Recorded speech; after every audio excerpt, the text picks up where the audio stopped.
2023 was an incredible year in terms of gaming. We've had so many incredible games that have come out this year, and I'll be honest, every game that has been nominated for the Game of the Year would deserve to win it. I personally haven't been able to play all games that have come out this year, obviously, and I still need some time to tackle well-received games such as Star Wars Jedi Survivor and Baldur's Gate 3, that's honestly probably going to win Game of the Year based on the reviews and feedback alone. Update from the editor's desk, Baldur's Gate 3 indeed took the Game of the Year award. Not exactly a surprise, but a big congratulations to Larian. Even though we've had some really high ups in the gaming industry this year, I also want to cover some of the lows. Complaints about games being released unfinished or poorly optimized have been really common, and for a good reason. It's a shame that these games that otherwise can be incredible are littered with bugs. I'm glad, however, that the gaming community has stood up and always let the developers know our complaints. I truly hope that this trend of release sooner and fix later ends soon. I personally am excited for the future of this industry, and I know that many of you are as well. The most important thing we can do as gamers is to make our voice heard. Let the people behind these games know where they might have messed up. Anyway, let's focus on the actual topic at hand now. In addition to trying to play and find time for as many of the releases that came out this year, I also played some games that were not released in 2023. However, I do want to dedicate this video mostly for the releases that did release this year, but since the title of the video is the best games I played in 2023, I do think it's only appropriate to go through some of these older releases as well. So without going too in depth, here are the games that did not release this year that I played, from roughly worst to best.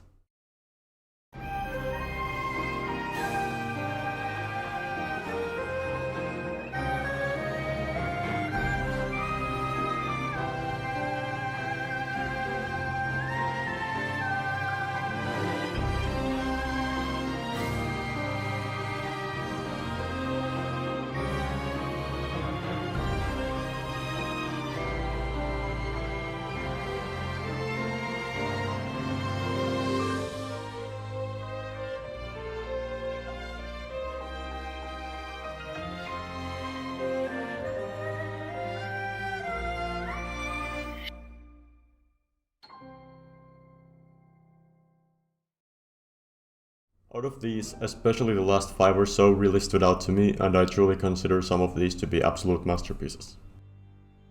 Hades offered some really fun gameplay, and a story that hooked me more than I expected it to. I didn't actually finish it, because to me it got a little repetitive at some point, because this game is long, but I played a crap ton of it, and scouring through these levels over and over again felt really good, even for a person who isn't really all that into these types of games. I don't know why it took me this long to play the Resident Evil 2 remake, because I've been a fan of Resident Evil for years, and I had played most of the mainline games already, including the Resident Evil 3 remake for some reason. Either way, RE2 surprised me with its incredible level design, stressful yet rewarding gameplay, and a story that I now consider to be one of the series' best. Truly a must-play for any survival horror fan. Since its release, I've heard so much about Breath of the Wild, and how good it is. And years ago, I actually picked up the game, but I didn't get very far, for whatever reason. When I saw this year's Tears of the Kingdom get closer to its release, I decided to pick up Breath of the Wild again and intended to play it all the way through this time, which I did. The experience truly stuck with me, and I do think that this is one of the best open world games out there. And since I mentioned Tears of the Kingdom, I may or may not talk about that later in this video. Ghost of Tsushima. I actually had been planning on playing it for a while, but as I got the opportunity to borrow it from someone, I finally managed to start it. And what a game it was. Not only is this one of the most visually beautiful games I've ever played, its combat and especially story really hooked me. I played the PS5 version, which really felt super great, and since I love anything even remotely history related, this game was a blast. And last but definitely not least, I absolutely fell in love with Red Dead Redemption 2. I know, everyone keeps talking about how immersive this game is and how its storytelling is peak perfection, and, well, in all honesty, there's not much I can add there. I spent so many hours in Red Dead 2's world just riding my horse around and enjoying the view. Not only that, I consider the story of this game to probably be the best story I've experienced in any video game ever. If this isn't special, I don't know what is.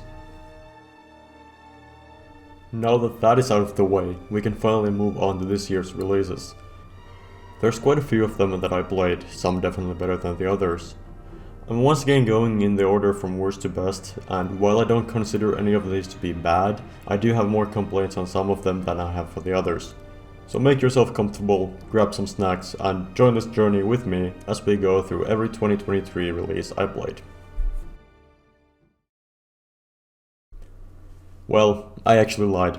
We're not starting this with a game that I'd consider to be the worst of the ones I played, because it really isn't. It's just that I haven't finished this game by now, and I still want to talk about it, but since I haven't really played it all the way through, I can't give a definitive opinion on it. This game is Super Mario Bros. Wonder. Hey, there's someone back there.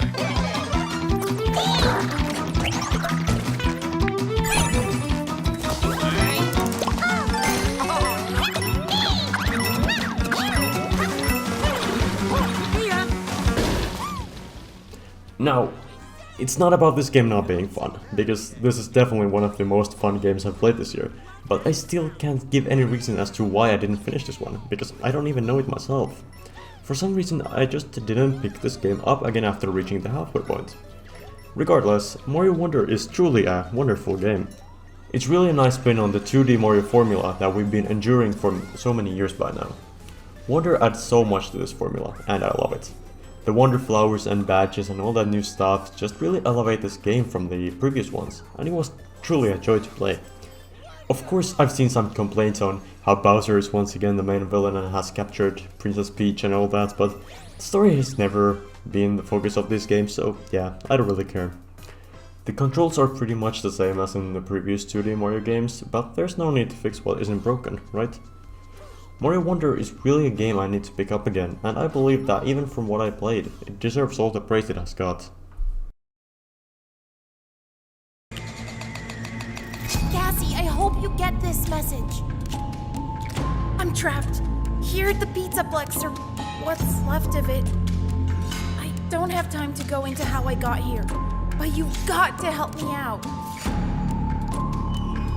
Save me, Cassie. fnaf Security Breach was truly an experience when it was released back in 2021. Now, yes, I know some of you probably don't care about this game, and you know, I fully understand.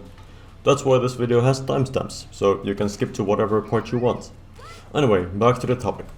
The Ruin DLC was something that I was not really looking forward to. Not because I expected it to suck or anything, but I just really didn't have many expectations going into it. And after I finished playing it, I was fully speechless. And not because it was exceptionally good or anything, I was speechless because I literally didn't have anything to say about it. Now, around half a year later, I'm still struggling on deciding what I could say about this DLC. It definitely improves upon the main game, because let's be real, the main game is kinda, how should I say this, straight ass? The DLC does fix many of its issues though. It is much smaller in scale, and a linear experience instead of the open world style whatever the fuck the main game was. For a free DLC, I think Ruin is alright. It's about 3 hours long, you walk in a straight line for the most of it, and repeat one type of puzzle for the entire time. If this was a paid DLC, you'd see me complain about this quite a lot. But since this was free and it fixed some core flaws of the main game, I don't think I can really complain about it. It's nothing special, and I don't know if I would recommend installing the main game, that for some reason is 89GB by the way, for this only. And there really is a reason why I don't even want to touch the story, because let's be real here, I don't like the direction the modern FNAF story is heading, but that could be a topic for a whole nother video. And since we're talking about Five Nights at Freddy's, we might as well get Help Wanted 2 out of the way. Time to clock in. The first day at a new job can be daunting, anxiety-inducing, and downright terrifying. Fazbear Entertainment is different. We are invested in you. At a Fazbear location, you are given the opportunity to find your lane. What interests you? Customer service? Technical support? Safety and security? Game testing? Perhaps test driving one of our ride attractions. Even though I don't really enjoy the current modern FNAF story all that much, what I do enjoy is the gameplay of the 2 VR titles that have been released, Help Wanted 1 and 2. The gameplay in these 2 games is so fun, and I'd consider them to be not just good FNAF games, but good VR games in general.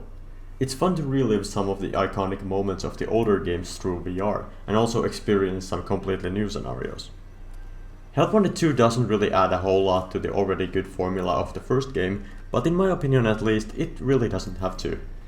There's not a whole lot I can say about this game. I guess the only thing I can add here is that it's really overpriced. $40 for like 7 hours of gameplay really isn't worth it. But if you have a VR headset and this game is on sale at some point, it earns my recommendation.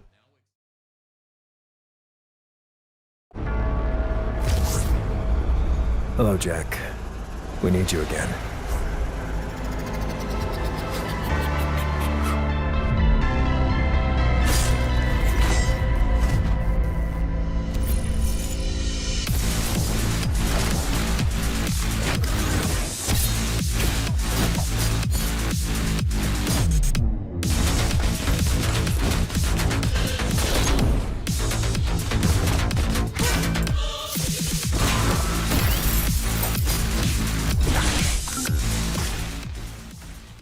The first Ghostrunner is an amazing game.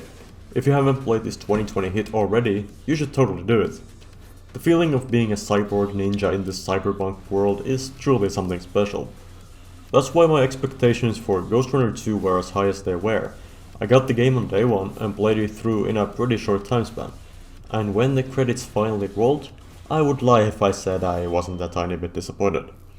Don't get me wrong, the game isn't bad, not even close to that. It was an enjoyable experience, but I wasn't fully vibing with some of the additions it brought on the table. Sure, we have new cool shit such as the gliding ability, blocking, new skills, actual NPCs to talk to, etc. But there was one part of this game that I really didn't like. You see, the first Ghostrunner is a level-based game. You move from one well-designed level to another, tackling groups of enemies. Ghostrunner 2 is mostly the same, but it for some reason decided to introduce this big, kinda open world section in the middle of the game.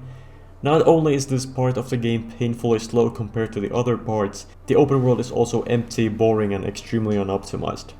This part of the game really made me not excited to finish the game, because we're not talking about a very short part compared to the full length of the game. The game picks up again after this, but as nitpicky as this may sound, that one singular part really affected my enjoyment of the game as a whole. The game is still fun, and I would consider it to be a good game as a whole. However, I do prefer the first game, as I feel like it did everything better from gameplay to story.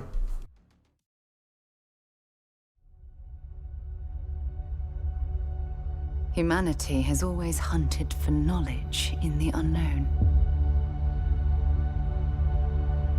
The wonder is, not that the field of stars is so vast, but that we have measured it.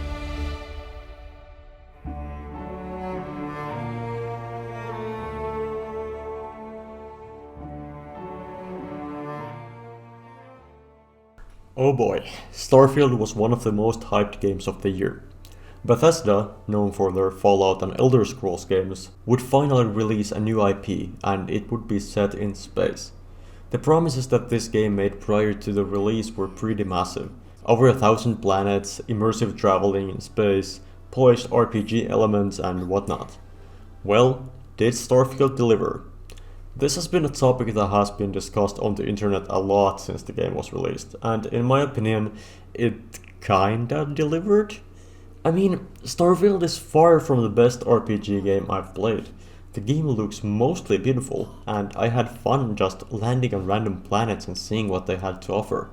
The magic was there for the first 5 or so hours, after which the cracks started to show. I think Starfield's biggest problem is its lack of immersion. When I play an RPG, I want to be immersed in its world. I want to see what secrets it has in store. I want to see a world that makes me want to explore every nook and cranny, and most importantly, I just want a good story that I can make choices in and feel like an active part of the storyline. Starfield kinda fails in all of these. I usually don't care about loading screens all that much or pay much attention to them, but when you shove a loading screen in my face multiple times for one single fast travel, it starts to get really immersion breaking and annoying. Starfield's planets, apart from a few good ones, are all pretty much empty and have nothing to do in them, so my will to explore them started to wear off pretty damn quickly. And the story wasn't interesting to me at all, as sad as that is. Some of the side quests were pretty good, but the main story was just a snooze fest. I appreciate it when game takes their time introducing things and in general taking things slow, but you can take things slow without the game feeling boring. I may sound negative here, but Starfield really isn't all bad. Sure, it's a flawed experience, but I did have moments in it where I actually really enjoyed the game. There are some planets like Neon that I thought were pretty fun to explore. Also, the game looks really good for the most part, so just trying to find a good angle for a screenshot was surprisingly fun. In conclusion, Starfield has many good things going for it, but it is also flawed in many areas, and definitely not the game of the generation it was promised to be.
Before playing it via Game Pass, so I was kinda stunned at how pretty the game looked. And not only in terms of graphics, the character models and especially the animations are really fluid and absolute eye candy. But the best thing about this game for me personally was the gameplay. I'm usually not the biggest fan of shooters like this, but with Atomic Heart something really just clicked. The gameplay isn't the most complicated or fleshed out, but I couldn't stop trying new weapons and skills simply because it was just so enjoyable to go nuts and take down groups of enemies. I don't know if I would recommend Atomic Heart for the full price, but goddamn, if you happen to have a Game Pass subscription, give it a shot.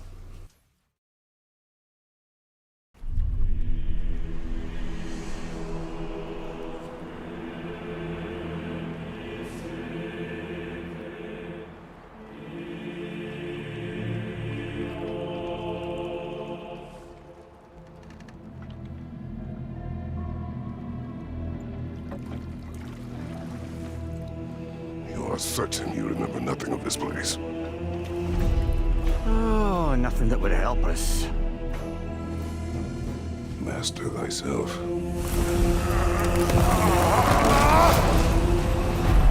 Tell me, brother, why exactly are we doing this?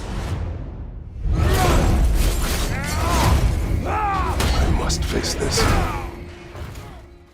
God of War Ragnarök was one of my favorite games of the last year, and it was a really nice surprise to get a DLC for the game, and a free one at that. The Valhalla DLC for Ragnarök is way better than I expected it to be. It takes the gameplay of the main game and makes it roguelite, while adding new abilities to spice up the gameplay. I was really happy with this decision, and I would have been completely fine if this was all there was to the DLC. But no, they went and added a really damn good story to accompany the roguelite gameplay. I was not expecting to enjoy the story as much as I did, and I don't want to talk about it in detail in order to spare you from spoilers, but trust me when I say this, if you have played the main game, this DLC is a must play. It's not a very long experience, but it also doesn't overstay its welcome, which was important to me. And don't worry, if you enjoy going through the Valhalla levels more times than you already do while playing the story, you can just keep playing it endlessly. I kinda wish I could go in depth with the story because I would have a lot to say about it, but I don't want to spoil this experience for you. But yeah, please play it.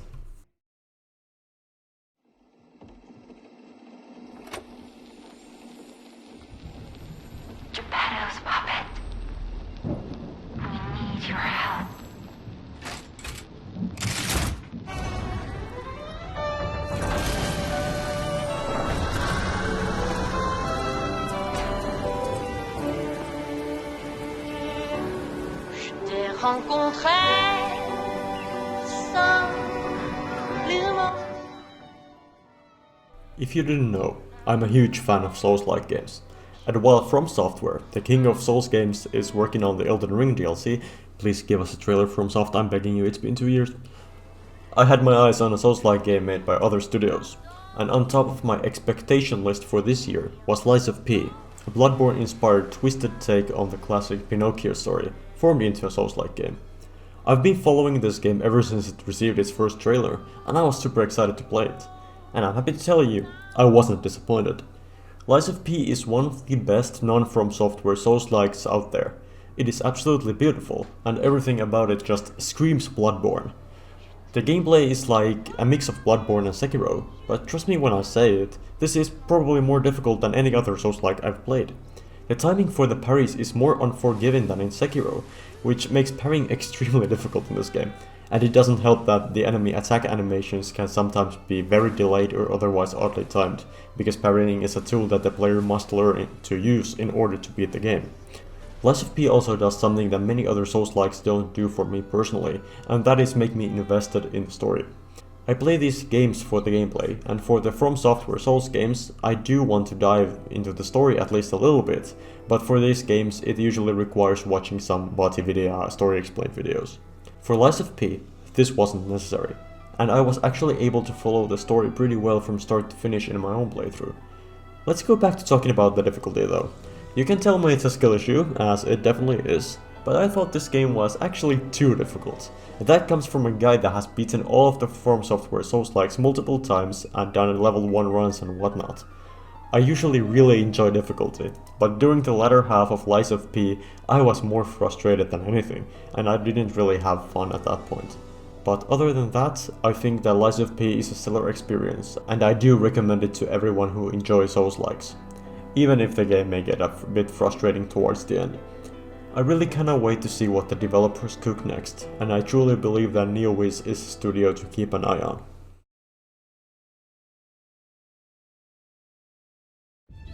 In light of your unique situation, joining us as a 5th year, we've devised something extraordinary to ensure your success. A lot to absorb on your first day. Can't believe I'm here. Professor Weasley has asked that your professors give you instruction outside of the ordinary curriculum. You have much to learn. You have the benefit of an exceptionally... As a kid, I was a big fan of the Harry Potter franchise, so returning to the wizarding world in the form of Hogwarts Legacy was really exciting. An open-world game set in Hogwarts that allows you to explore the castle, attend classes, and feel like an actual wizard student was a long-time dream of mine and many others, and this game finally brought that concept to life. Kind of. The best part of this game is definitely Hogwarts itself, and in addition places like Hogsmeade. They are full of life and secrets, and exploring these places never gets old, as they are just as full of secrets as you'd expect them to be. The map outside of these places is quite empty, but it brings scale and more freedom to the game. The game is actually more story focused than I would have liked. I really wouldn't have minded just a Hogwarts simulator, where I can attend classes, learn new spells and actually feel like a student who creates their own story. The story of this game isn't bad, but I would lie if I said I was very invested in it. I also would have liked to see more of actually just, being a student, because it feels like the classes you attend were just short fetch quests to learn a new spell you likely won't use. Also, the unforgivable curses in this game are far from unforgivable, as there are literally no repercussions whatsoever for using them, which was kind of a letdown. As a full experience, I really had fun with Hogwarts Legacy, and I would recommend picking it up, especially if you are already a fan of the wizarding world. And here we go, back to the Souls-likes. Yes, I can see it. Fate intended for us to meet here.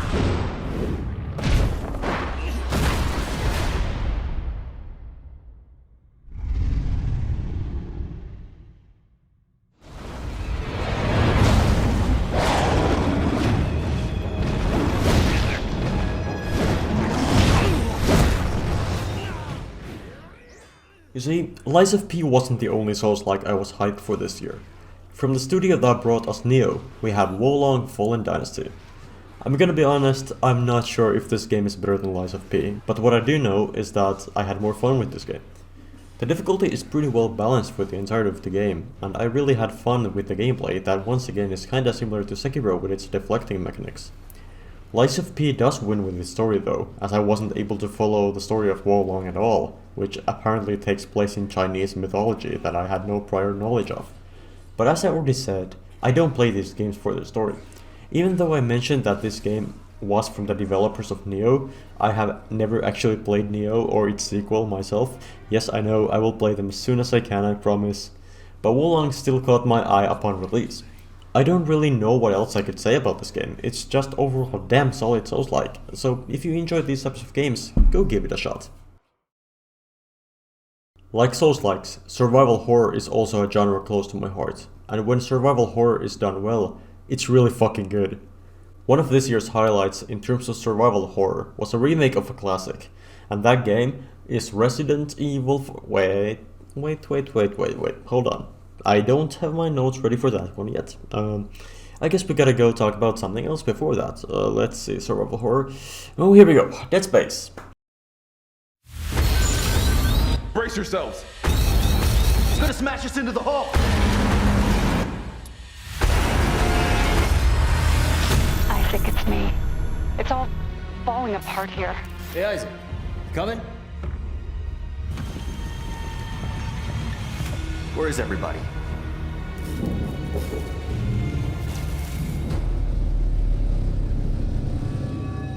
Up there! No!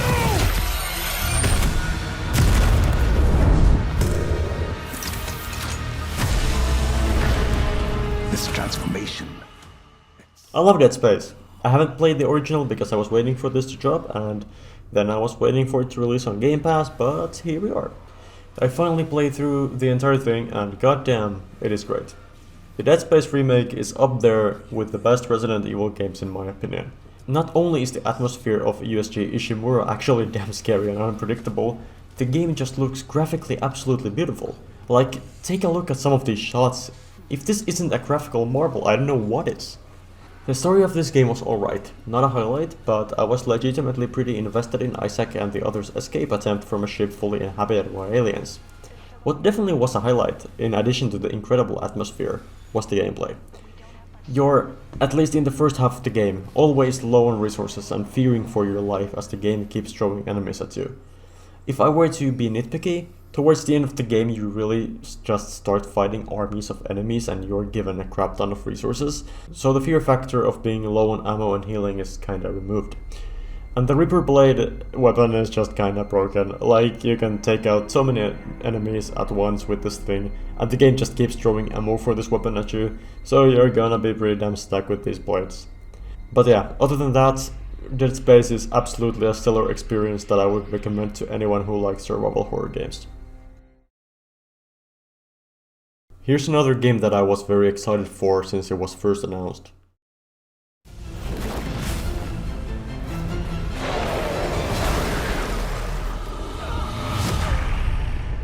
The city's being torn apart.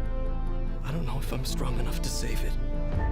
Do I have what it takes to protect the people I love?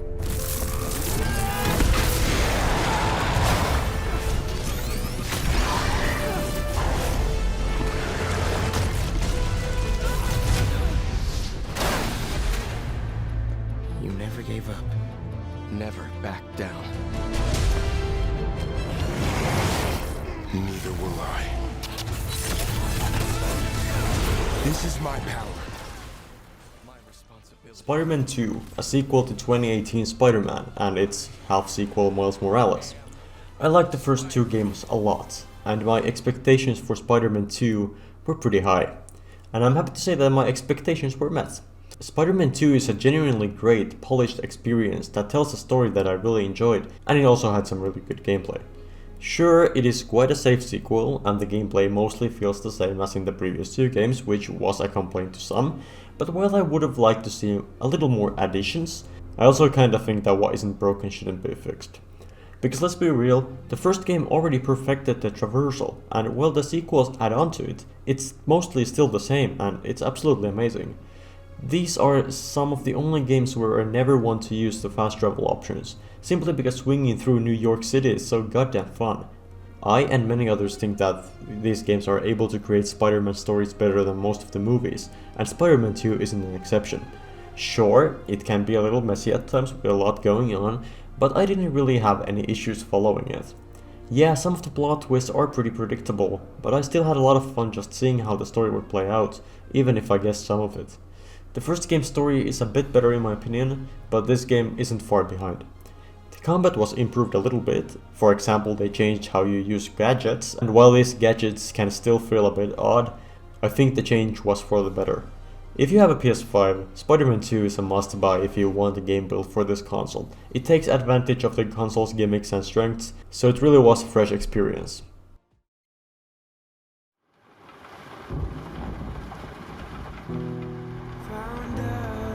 Clock's ticking.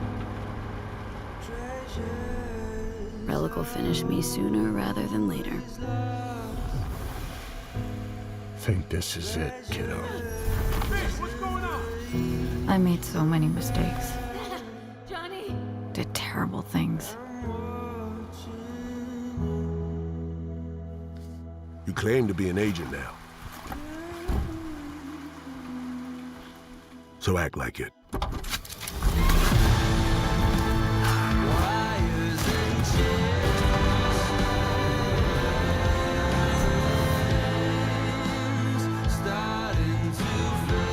You play grown-up games, you face grown-up consequences. If I would have to give an award to the most infamously terrible video game release, that award would of course go to Cyberpunk 2077. If I would also have to give an award for the biggest redemption arc in gaming, that would also go to Cyberpunk. From the very beginning, despite the horrible technical state of the game back in 2020, I was super interested in the world and the characters of Cyberpunk.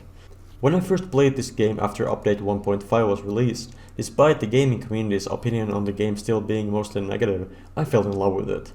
Now let's make one thing clear. I do not think that releasing broken games and fixing them later is okay.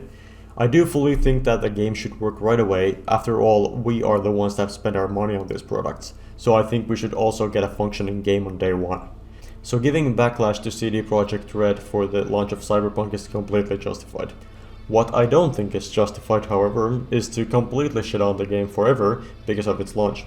I get it, spending money on a game that's in a state like Cyberpunk's launch version is very frustrating, and this is why I encourage everyone to not only think twice before pre-ordering anything, but also to actually read reviews and people's opinions on games before you buy them. But please, give this game a chance if you haven't already. Many people already have returned to it after the incredible anime adaptation, as well as the 2.0 update and the Phantom Liberty DLC, which is actually the main topic here, because that's what releases here and what I've been playing and want to talk about. So let's focus on it now. Phantom Liberty is insanely fucking good. It's rare that a DLC ends up being so good and full of content that many would be ready to consider it its own game. Even though Dogtown, the new area added with the DLC, is quite small, it is absolutely packed to the brim with detail and content. I had a big wide smile on my face for the entire time I was exploring Dogtown. The 2.0 update added many amazing tweaks and features to the combat system that I already liked and made it more customizable and overall fun. The story of Phantom Liberty is in my opinion actually better than the main story, which already is pretty damn good. The DLC story is so good that I would consider it to be one of my favorite stories told in any video game ever. The depth given to these characters introduced here, mainly Reed and Songbird, is something truly special, and it's been a while since I've been this interested in a video game character. Okay, the last time was with Red Dead 2, so not that long ago, but still pretty impressive work here regardless.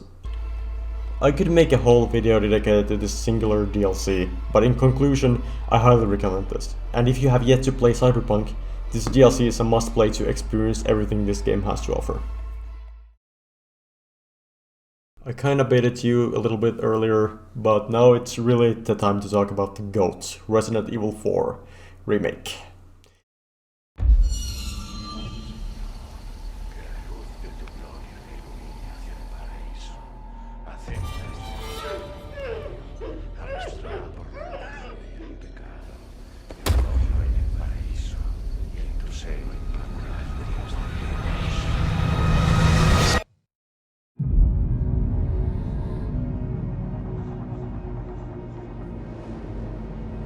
You're here looking for someone? Maybe some missing señorita? Ashley, where are you?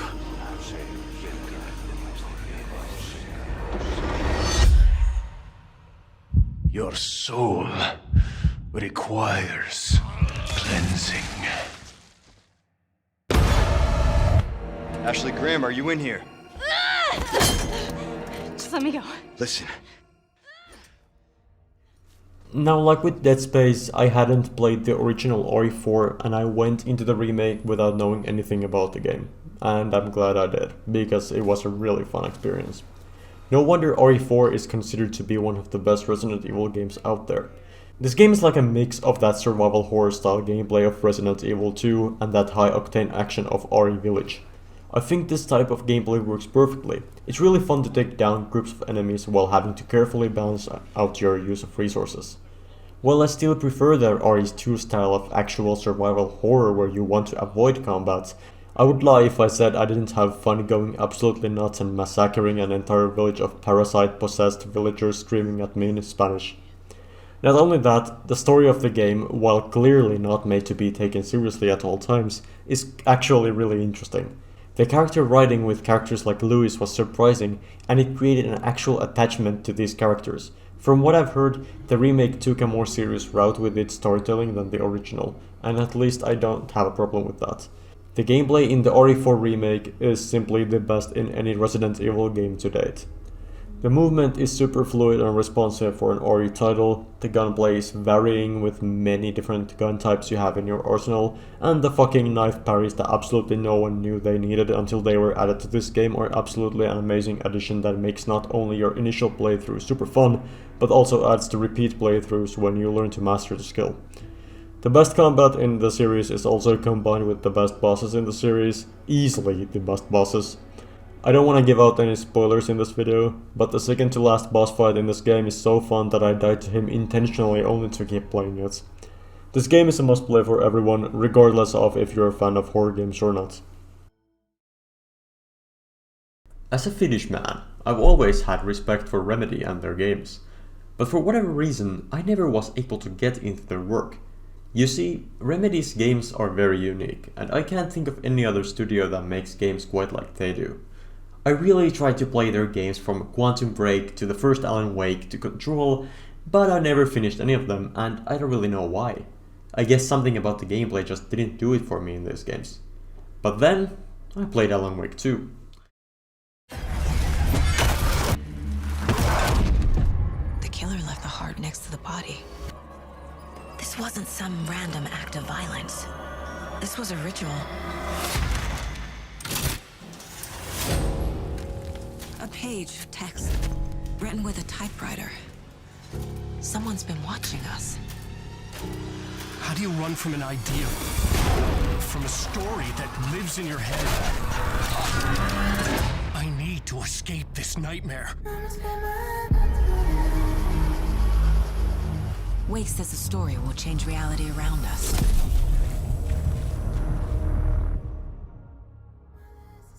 You've heard it multiple times in this video already, but I love survival horror, especially when it's done well. Alan Wake 2 does it better than any other horror game I've ever played. It also does it very differently than any of the other ones. There really is no other game like this, and I was constantly just stunned at some of the gameplay decisions this game made. And I mean that in the very best way possible. Somehow, this game manages to be one of the scariest games I've ever played in one moment, and then in the next moment I'm laughing my ass off. And it never feels cheap, because it all makes sense in the context of the story. Speaking of the story, it is so interesting and unique. Not only is the story good in itself, the way it drags you into it and doesn't let you go is also admirable. I don't want to spoil you the story in any way, but I'm gonna give you one example on how the game keeps its hold on you. When you play as Saga, one of the two main characters, you have to first look for clues, which you can put together in a place known as the Mind Place, which is like inside Saga's head. Anyway, you put the clues on this board, and by doing this, it gives you the time to really think about what's going on. There are also more ways the game keeps you keep an interest in the story, but for spoiler purposes I will leave you to experience those yourself. I could make a full video about just this game alone, But to not make this video too long, I'll give this game a big thumbs up and a Hasu recommends badge. This game is one of a kind. We have now reached the final game I'm going to talk about in this video, and like the smartest of you could have pieced together by now, this final game is my personal game of the year. The game I will be talking about next is one of a kind, generational masterpiece that will be remembered by people for years to come. This game is none other than Garten of Banban. That was a terrible joke, wasn't it? Okay, let's fix it. This game is none other than The Legend of Zelda Tears of the Kingdom.